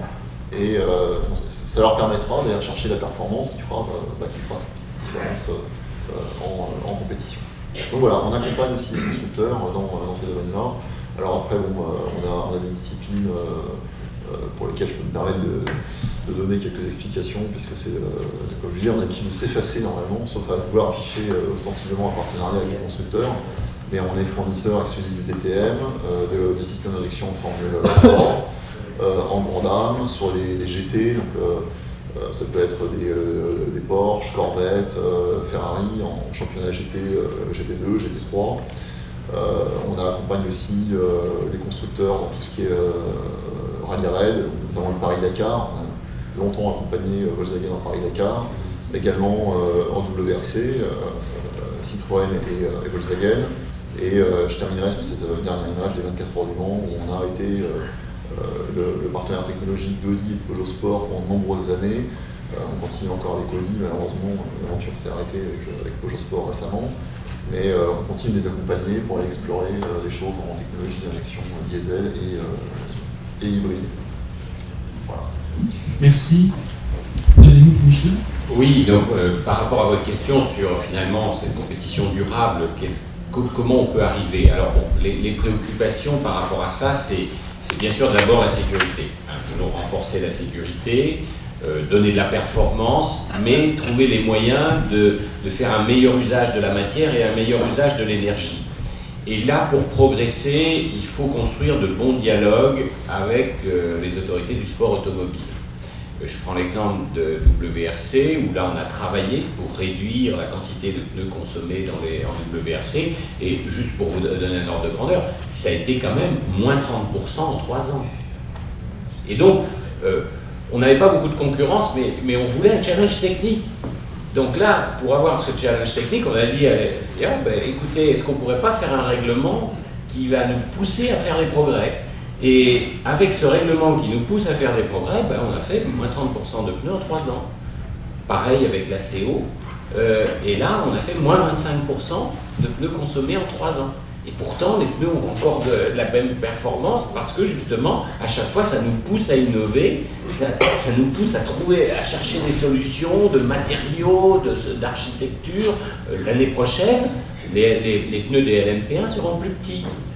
Donc là encore, on peut continuer à aller dans ce sens. Mais il faut construire un vrai dialogue avec les autorités pour que justement, on se dise, on redonne du sens à la compétition par rapport aux préoccupations de la société. Écoutez, merci. J'espère qu'on a satisfait à vos attentes. J'espère que nos invités n'ont pas eu une question qui n'a pas été posée, et dans ce cas-là, on peut toujours y remédier. Eh bien, je pense que je vais rendre la parole à notre... Je pense qu'on peut poser des questions. Ah, c'est des questions. On peut laisser le On peut public laisser le poser. public s'exprimer.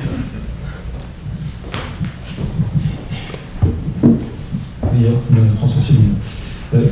C'est plus une interrogation personnelle. Comment voyez-vous l'arrivée des véhicules électriques en course automobile?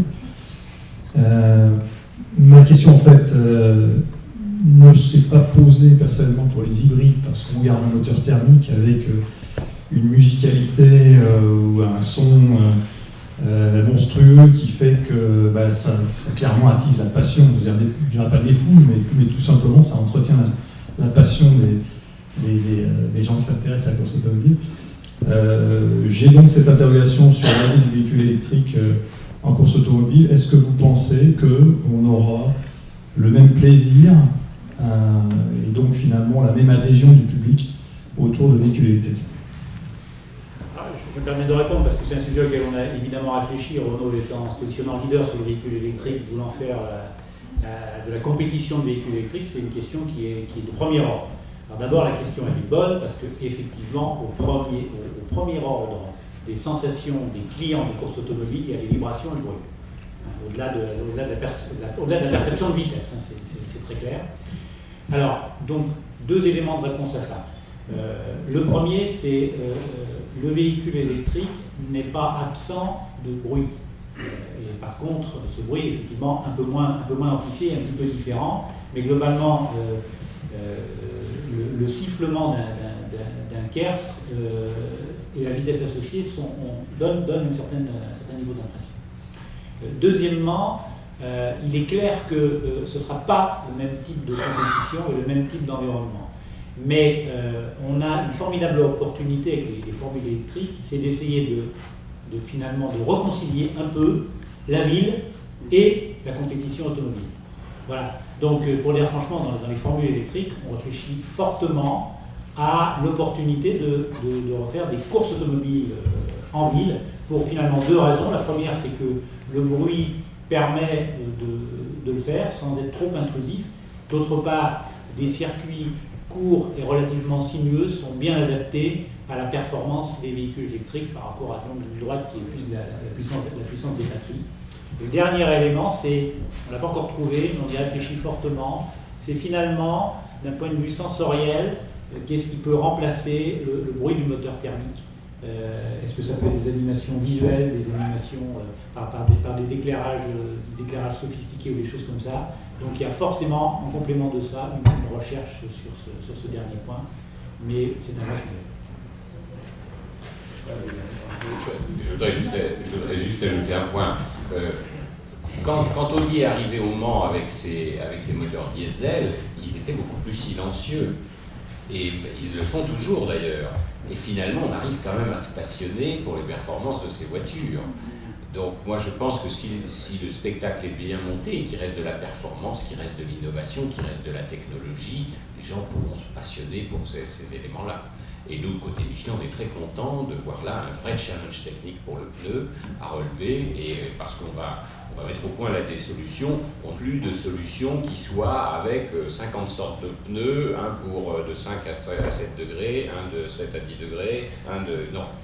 On va faire des solutions où finalement un pneu beaucoup plus polyvalent pour aller justement toujours dans ce sens, consommer moins de matière, aller dans le sens de l'histoire. Est-ce qu'à grande vitesse, le véhicule électrique a des bruits de roulement? Il a forcément des bruits de roulement, puisque le pneumatique notamment est un contributeur significatif au bruit de roulement, souvent, je dirais à peu près au même niveau que le bruit de bouche sur une lampe de bruit extérieur. Donc il y a toujours le bruit de roulement. Et sinon, à l'accélération, le véhicule électrique émet des sifflements. Il y a quand même un wow effect là sur le. Je vais vous le garantir, hein, moi j'ai présenté récemment le Twizy F1, en l'occurrence c'était en Espagne, on était très près finalement de la piste, et il y a une espèce de perception finalement assez sensorielle d'une accélération et d'une vitesse élevée, sans bruit ou avec un léger sifflement, qui donne une perception sensorielle quand même assez intéressante, puisque paradoxalement on a l'habitude d'avoir la corrélation bruit-accélération. Là on a l'accélération sans le bruit, et il y a quand même un effet attractif. Et quels sont les effets, quelles sont les mesures, les chiffres de performance actuels à grande vitesse, donc on ne sait pas, bien sûr. Enfin, ce qui est clair, c'est qu'un véhicule électrique, autant il est extrêmement coupleux, donc à de forte accélération, autant il n'est pas performant en termes de puissance, parce que, je dirais, si on est limité par la problématique de masse des batteries. Donc globalement, la puissance consommée est évidemment directement liée à la C'est-à-dire quelle vitesse on peut atteindre, par exemple, en ligne droite? Il n'y a pas de limite. Il n'y a pas de limite. La question, c'est pas dans combien de temps. D'accord? Donc globalement, on peut faire on peut atteindre des vitesses extrêmement élevées, mais pas longtemps. Sinon, il faut embarquer des masses de batterie considérables avec les technologies actuelles. François Lassalle, FL Consulting. En fait, c'est pas une question parce que je crois qu'il y a beaucoup d'éléments fort intéressants qui ont été dits ce matin. J'espère que l'après-midi va être aussi intéressante.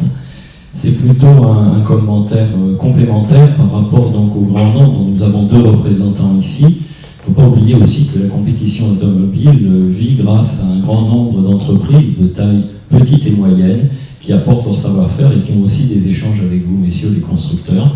Je pense notamment à des composants moteurs où on trouve parfois des entreprises de taille familiale, voire un petit peu plus grandes, et qui vous apportent également beaucoup et à qui vous apportez aussi beaucoup et qui savent faire des ponts avec l'aéronautique et avec d'autres secteurs comme le médical, par exemple, dans le cadre de certaines matières qui sont utilisées.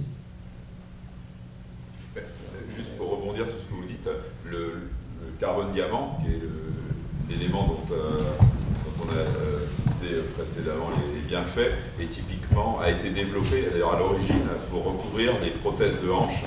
Et donc l'entreprise française Sorevi, qui est sur Limoges, a développé à la fin des années 80 ce type de revêtement dans des applications variées, mais une application centrale, c'était l'application médicale, et elle a été reprise pour les revêtements des poussoirs, minguets, queues de soupape, etc. dans les moteurs au tout début fin des années 80, début des années 90. Et donc là, une entreprise qui avait 2-3 personnes, je dirais naissantes, toute petite société, c'est évidemment amplifié et aujourd'hui a été racheté, mais disons est leader dans un certain nombre d'applications du DLC dans nos moteurs en tout cas. Et sur la 208 hybride FE dont je parlais, évidemment, on utilise de façon étendue ce type de revêtement pour diminuer les frottements et pouvoir bénéficier après d'effets induits sur l'utilisation d'huiles spécifiques qui donc créent une espèce de synergie dans la recherche de la performance.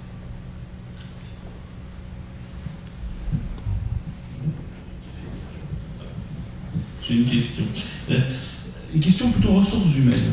Dans vos organisations techniques, est-ce que les jeunes ingénieurs vont plutôt rester à vie dans votre système, ou est-ce que vous servez un peu de pépinière pour vos grandes maisons et certains de ceux qui sont passés par les écuries techniques des constructeurs et équipementiers ont une grande carrière après? Est-ce que vous les lâchez facilement? Pour notre part, je vais vous répondre très simplement. Ceux qui sont dans l'automobile sportive sont des passionnés, ils n'ont généralement pas envie de basculer vers des systèmes relativement plus complexes en taille d'entreprise et en termes d'activité. Par contre, on force cette noria parce que globalement elle est extrêmement profitable, comme on l'a dit tout à l'heure. Finalement, rien ne porte mieux les transferts technologiques que les hommes. Donc ce n'est pas une démarche naturelle de la plupart des passionnés, des ingénieurs passionnés d'automobile, mais c'est globalement un processus vertueux qu'on se force à promouvoir.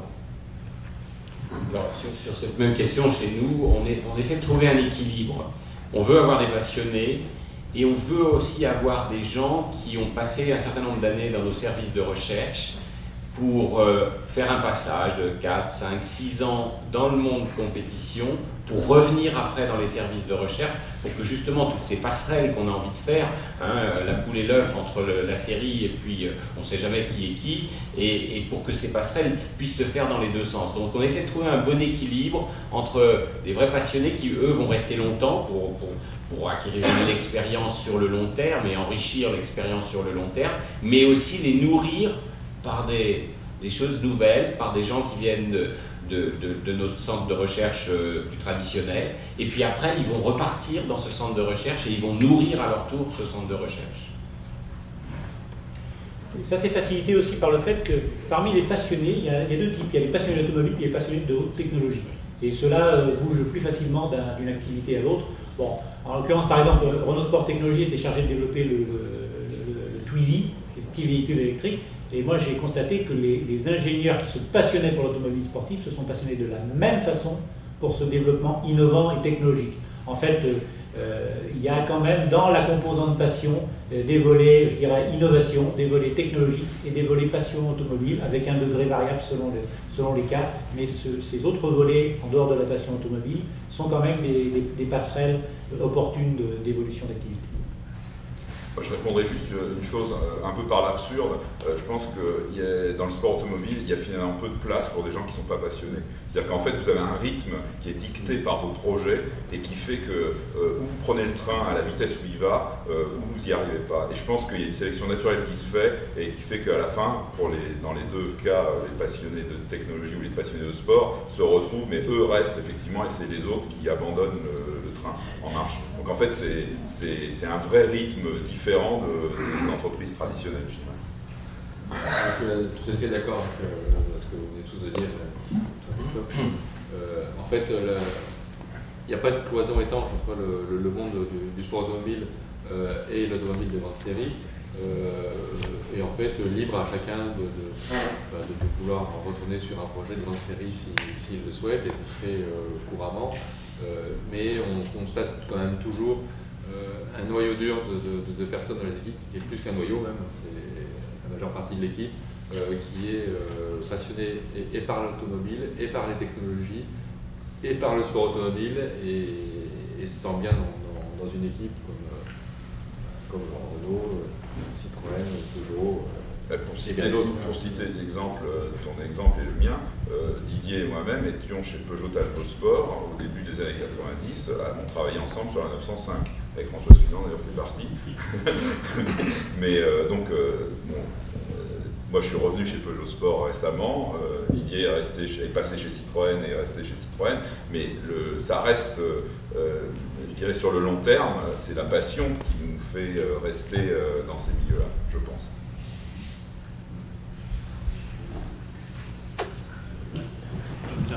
Je fais l'hôtesse. Vous êtes une hôtesse de plomb aussi. Oui, moi j'en rejoins. Merci pour la matinée, je trouve qu'elle a été très bien menée et qui a fait ressortir clairement la passion, ça c'est vraiment très clair. La légitimité aussi, et je pense en particulier la légitimité technologique, mais autant la légitimité d'équipe et de transfert de technologie qui a été soulignée. Ma question finalement s'adresse davantage à M. Goubet lui-même sur l'enjeu sociétal. Parce que dans le fond, on a vu des marques glorieuses comme Bugatti ou Matra disparaître, qui avaient fait un fer de lance dans la partie compétition. Quand on voit une marque très brillante aujourd'hui comme Ferrari qui appartient au groupe Fiat, je trouve que ça ne rapporte vraiment apparemment pas grand-chose au groupe Fiat d'avoir Ferrari dans son giron. Et dans le fond, on voit que les constructeurs français, qui ont eux aussi, et qui continuent d'ailleurs, une présence sportive forte, finalement, ça apporte peu à leur image dans un contexte sociétal français qui est finalement assez négatif. Donc si dans l'après-midi, M. Loubet ou les autres, vous pouviez revenir sur cette espèce de paradoxe un peu français. Moi je me souviens par exemple quand dans un salon de Paris, on nous avait demandé de mettre un charmant rideau d'hôtesse devant des voitures de sport, parce qu'un président de la République ne pouvait pas être pris en photo devant des voitures de sport. Bon, on a été les pionniers de la limitation de vitesse depuis le début, bon, même si on peut se féliciter de la baisse de la mortalité. Tout n'est probablement pas là-dedans. Et j'ai apprécié la réflexion de Thierry Landreau sur le 0 à 100 km/h. C'est peut-être le dernier endroit où on sortait d'un péage. On n'a pas encore vu de radar installé, quoi, mais ça va peut-être pas tarder, quoi. Donc dans le fond, aussi un dernier élément, c'est la puissance fiscale. Quoi. Depuis 50 ans, la puissance fiscale nous a limités dans les cylindrées. Et donc dans le fond, on a envie de faire du sport en France, bon, mais n'empêche que globalement, est-ce que ça rend vraiment service aux constructeurs français, à l'industrie française, dans un contexte sociétal qui finalement c'est négatif en France là-dessus, me semble-t-il. Je n'ai pas la réponse. En tant qu'historien, je l'ai même pas. C'est-à-dire, quand on voit les choix des constructeurs par rapport au sport automobile, c'est un choix qui est assez pendulaire, en fin de compte. Je regarde plutôt l'engouement. L'engouement, pendant longtemps, une voiture de sport, dans les années 60, quelle que soit sa marque, quel que soit son type, elle était bleue avec 2 bandes blanches. Donc c'est-à-dire qu'il y a bien quelque chose de très fort dans la signification du sport automobile. Plus tard, elles seront blanches avec les bandes jaunes et rouges. Je crois que la passion, elle est toujours là, elle est toujours importante.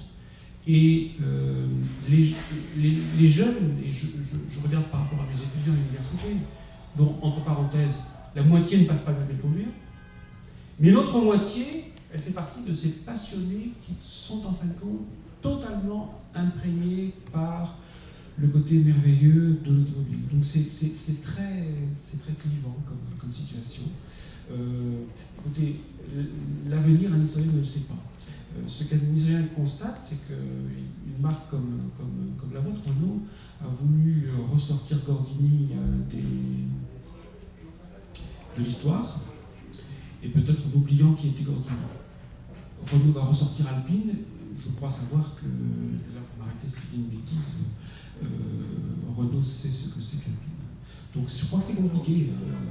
Le groupe PSA a cherché aussi comment avoir cette image sportive.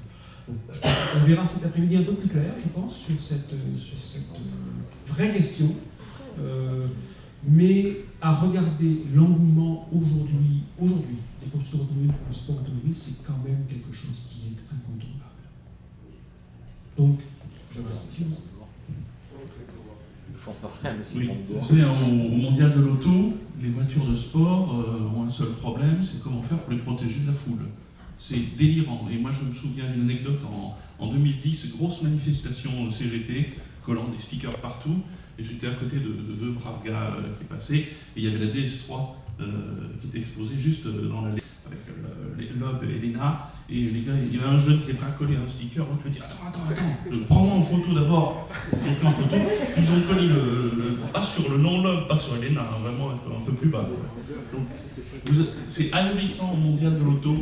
Quand vous voyez l'intérêt pour le sport, c'est quasiment une émeute dès qu'un pilote vient signer quelque chose.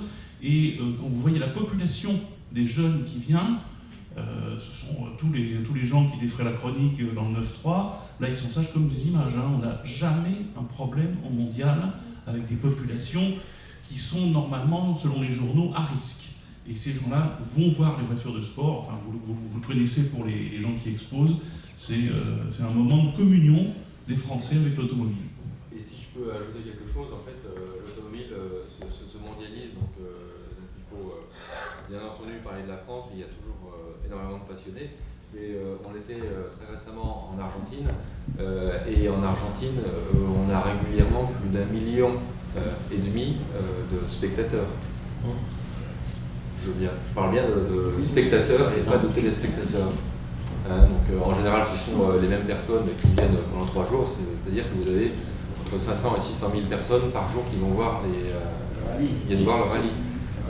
Au Portugal, on a fait une super spéciale à Fafé, c'est un petit peu un show de présentation du rallye. Si dans la mémoire est bonne, je crois qu'on avait dénombré 300 000 personnes dans les 3 derniers kilomètres de cette spéciale.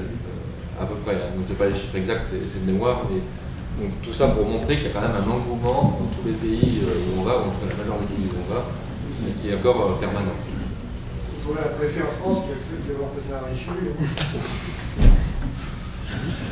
C'est plus compliqué en France parfois. La Formule 1 à Paris. Ouais. Bon, mais je crois qu'on peut féliciter nos intervenants. Très, très bien.